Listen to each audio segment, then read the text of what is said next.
Welcome to Frankly Speaking Hurricanes Football with your host, Frank Masdeu. Thank you so much for tuning into our channel. We're excited to preview the Alabama University of Miami football game. Stay tuned, watch our video. If you like our video, hit the like button and you can subscribe. Here, let's start with the screenshot that you're looking at here, which is the Alabama versus Miami. And the prognosticator says that there's an 81.5% chance that Alabama wins. I think we're all in agreement with that, even as a Hurricane fan. There's an 18.5% chance that Miami wins the game. So let's dive into why is that. So first, what we're going to do is we're going to break down the offensive side of the ball for the Alabama Crimson Tide. They lost their wide receiver, Waddle, who's a tremendous player and a deep threat guy, home run game guy. He went to the NFL. They also lost their quarterback, who went to the New England Patriots, who's a fantastic player. They lost their other wide receiver, and they lost Najee, the running back, and they've replaced 3 of their offensive linemen. So they have 3 brand new offensive linemen that they have to put in there. But typical about Alabama, it's a plug and play type situation. So they've got kids that are ready to step up. So we're going to go down and break down their strengths and their weaknesses. Let's look at the Hurricanes depth chart. We'll come back to Alabama in a minute. We've got 2 freshmen that are going to be starting on the offensive side of the ball. We've got Keyshawn Smith, number 5, who's a wide receiver who's very quick, very fast down the field, 6'1". He gives height, size, 185, and speed. We expect him to make an impact immediately. Then we've got also Charleston Rambo, who's a transfer portal guy, a redshirt senior, who comes with a tremendous amount of experience out of Oklahoma. He's a plug and play player. We think he's going to be starting as one of the receivers. And then we have Mike Harley, who will probably play in the slot. He's quick, fast. He's a 5-year senior with us. Very quick, very fast, 185, dependable, reliable, and had a great season last year. We expect another great season from him. On the offensive line, the only true freshman that we have starting is Jalen Rivers, number 64. He's the left guard. He's about 335 pounds. He's a massive guard. He's in there because our starting guard, Jalai Clark, is injured. So other than that, the starting lineup about stays the same with De'Aaron King, who's fully recovered, we expect, to start against Alabama. And the only one change is Jalen Knighton, the running back, and they're putting him in as the starter and having Cameron Harris as the backup. That's an interesting thing because Cameron Harris is a steady, good player, but he's not a breakaway player. He doesn't have breakaway speed, whereas Jalen does, and he's questionable with his hands catching the ball. Jalen catches the ball really well. So that's your starting offensive line and offensive side of the ball and your offensive skill players for the University of Miami. The Alabama side here, and let's take a quick look on there. Bryce Young, by the way, I need to mention him. He's the 5-star, highly talented quarterback who's playing and starting his first game. He's a redshirt freshman as a sophomore for Alabama, not even a redshirt freshman, but he's got a few games under his belt, not many. This will be his first real test. And then you've got all the other players on the offensive side of the ball, which again, you've got Mechie is plug and play. Mechie has experience. He was a backup last year. He filled in for Waddle while he was hurt, and he's a tremendous player. So Alabama, on the offensive side of the ball, their big weakness is they have 3 offensive linemen that are starting for the first time. That's something that if we had a seasoned defensive line, we might be able to exploit. Receivers on the outside, they're going to be fast, tall, lanky, and quick. Their tight end is a really good tight end as well. Basically, there's very few weaknesses on that Alabama side of the line. I expect that they're going to run the ball, and they're going to use Robinson, who's a redshirt senior, who's 228 pounds, a power back, just to slam the ball into Miami and control the ball game and give Bryce Young the ability to drop back, take his time, throw the ball, and not be under a tremendous amount of pressure, because what they want to do is get this running game going. On the defensive side of the ball, they're stacked as they always are. You've got a defensive end. Imagine this, their defensive end, Ray, is at 295 pounds for a defensive end. Their interior guy, Dale, who's a nose tackle, is at 308 pounds. And then you've got the other defensive end, which is close to 290, 295. So they've got a stacked 3-4. So they like to play with 4 linebackers, a Jack, a Will, a Mike, and a Sam. And you've got transfer portal guy, Tutu Henry, who comes from Tennessee, highly touted, was a 5-star coming out of high school, a tremendous player. And all their linebackers are 6'1", 6'2", 230, 240. They're tremendous players. And their secondary, a year ago, would have been their weakness because they were young. But now they come in with a year's more experience, and they only replaced 1 player in the secondary. So they look to have a very good secondary. So this is going to be a big challenge for Miami. And the only way to countermand this kind of a challenge is D'Eriq King's going to have to be able to loosen up by throwing the ball into the flat, giving screens, shuttle passes, quick passes into the flats to challenge those linebackers with speed. Ergo, Jalen Knighton, which is the best running back we have to do that, along with Chaney, if Chaney would be healthy. Chaney, by far, is our best running back on the team, but again, Jalen would be fantastic to help us with that, and I think that's why they've got him inserted as a starting player. Look at the size on the Alabama offensive line. Let's get a little more detail. You've got basically Latham, who is the right tackle, who's a true freshman. He's a 5-star. So you've got a 5-star true freshman, 325 pounds at right tackle. So granted, no game experience. That's a weakness. So if you're going to blitz, you're going to come up the middle, you're going to really exploit that right tackle side. So you should line up one of your best DNs to really abuse this guy or send blitzes that way. Then you've got on the interior side of the line, you've got the offensive center who's got 38 starts. He's 315 pounds. A guy named Owens, very steady, strong guy, good player, great player. Then you've got the left tackle who's a 5-star, Evan Neal.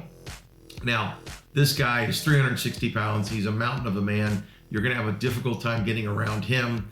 You've got Javon Cohen, who's only got 5 snaps or starts at 325. Again, that's another area that you might be able to exploit.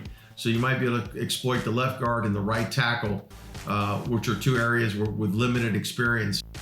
On the right guard, you've got Emil Eklor, who's 324 pounds, but he's got 23 starts. So he's a powerful guy.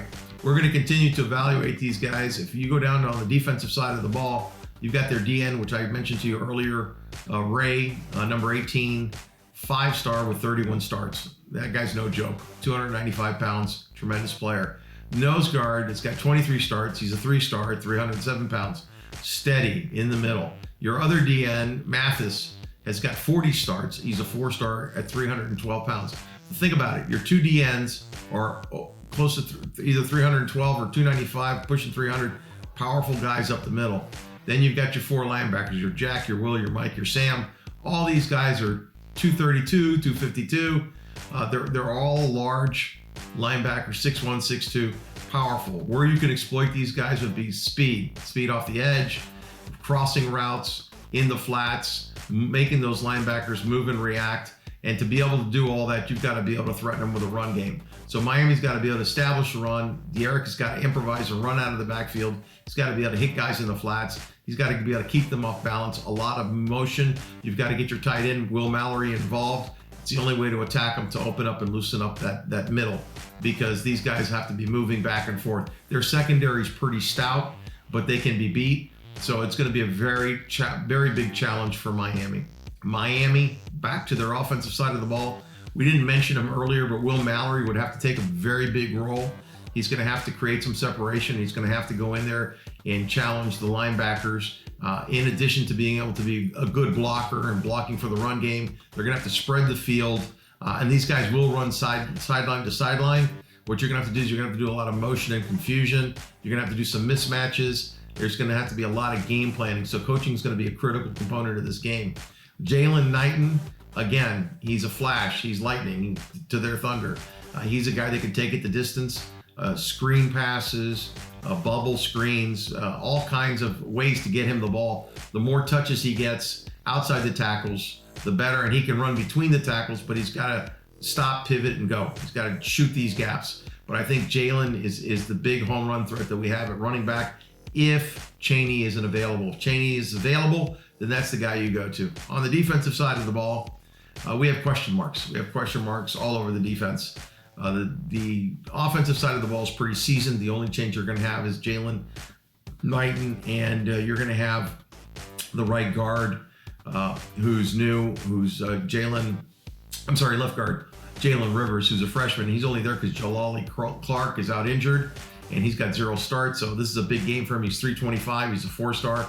So that is a concern, but we'll see how he produces. If he does well against Alabama, he's going to have a tremendous career with us. Then you've got the defensive side of the ball getting back with DeAndre Johnson, 41 starts, former 3-star, 260, undersized as a, not undersized, but as a defensive end. Then you've got Harrison Hunt as a D tackle, a 3-star with 9 games. So he's green.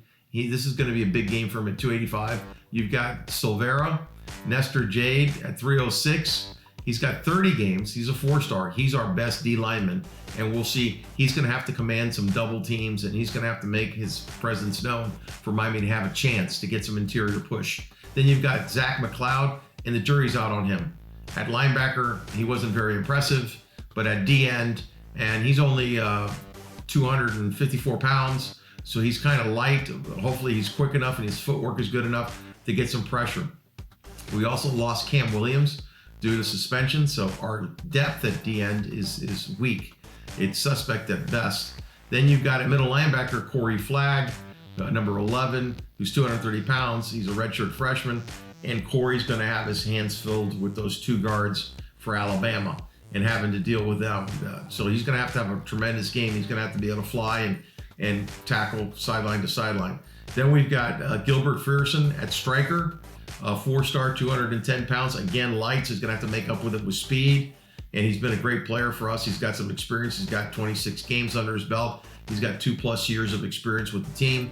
Then we've got our top corner, which is Tariq Stevenson, who came from Georgia, a 4-star transfer, 214 pounds, 6'2". He can cover anybody on the Alabama side of the ball and at least stay with him, if not do a great job at blanking him. So at least with Stevenson, you got one guy that's comparable. He's a former 5-star. Then you've got Bubba Bolden, who's our safety, tremendous player. He's going to be in the NFL, probably going the first couple rounds, if not the first round. You've got Gervin Hall, another good safety, 4-star, 36 games between Hall and Bolden. You've got 29 and 36 games, huge. And then you've got DJ Ivey, 6'2", long, lanky, 195 at corner. And you've got DeCorey Couch, who'll come in and help us as well on the 3rd slot. So that's how we match up. Now, the gap between the 2 teams, while there is a gap, is not as big as it has been. We make up a lot with the experience factor, games under belt. But you can see we're giving up 53 pounds. Our defense versus their offensive line is giving up 53 pounds. So they're going to have to play with speed, agility, pressure.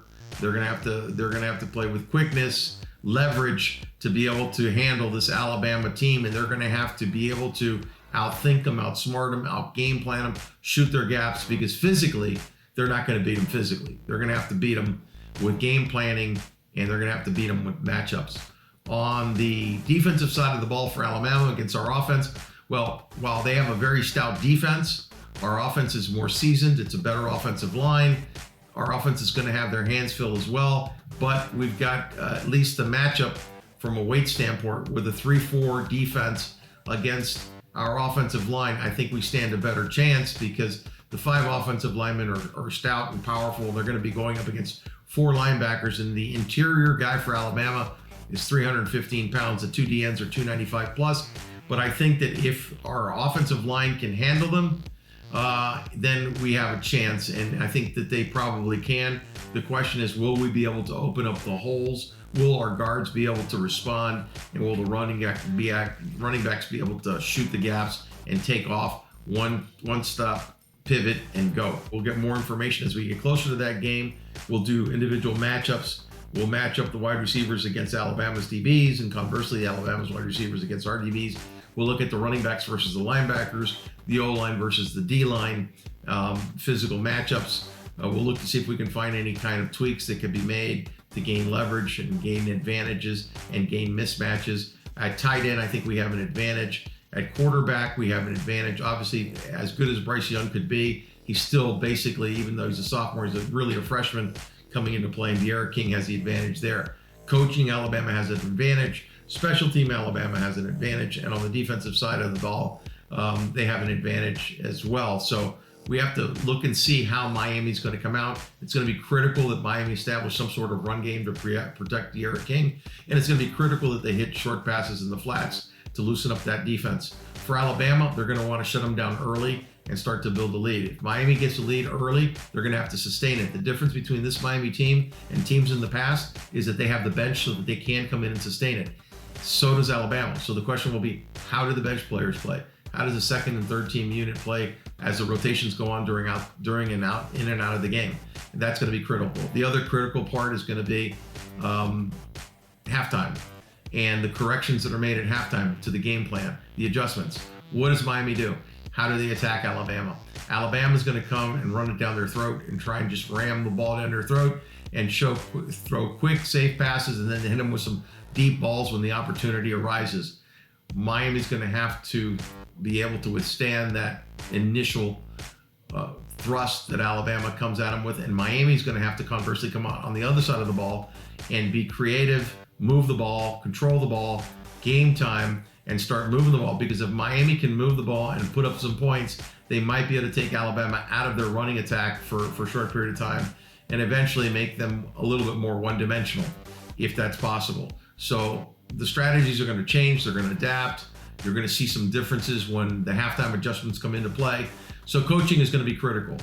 On the defensive side of the ball, the defensive backs with T-Rob and DVD and those coaches, we've got some really great coaches on the defensive side of the ball, including Manny Diaz. So that matchup, I think, would be either even or we might have an advantage. On the offensive side of the ball with De'Ara King, that offensive line, Rhett Lashley, we've got a great offensive system and a good coach, but Alabama has a definite advantage. And on the head coaching side, well, it's Nick Saban. They've got the best head coach in college football. So everything would have to go well for us. Special teams would have to produce. And I'm not talking about just kicking field goals. I'm talking about punt returns, kickoff returns, and getting, and holding them to minimal gains on their kickoff and punt returns. And for us, getting big explosive plays. The key to this game is going to be explosive plays, yards per catch, YACs, yards after catch, and also yards after contact on running the ball. We're excited about the upcoming football season. We hope that you tune in. We hope that you like the video. We hope that you subscribe. And we hope that you continue to watch us. And as we get closer, we'll begin making predictions, but we'll go position by position and give you position by position analysis and what we think Miami has to do by position to stay with Alabama and hopefully pull out a victory. Miami at this point is a 17-point underdog, and consensus says that they'll lose by 17 points. We're hopeful that they can make it a much tighter game, if not win it outright. So with that being said, I thank you so much for being here with us on the channel. We're a new channel. We look forward to having you subscribe, and we look forward to seeing you in the future. Have a blessed and wonderful week.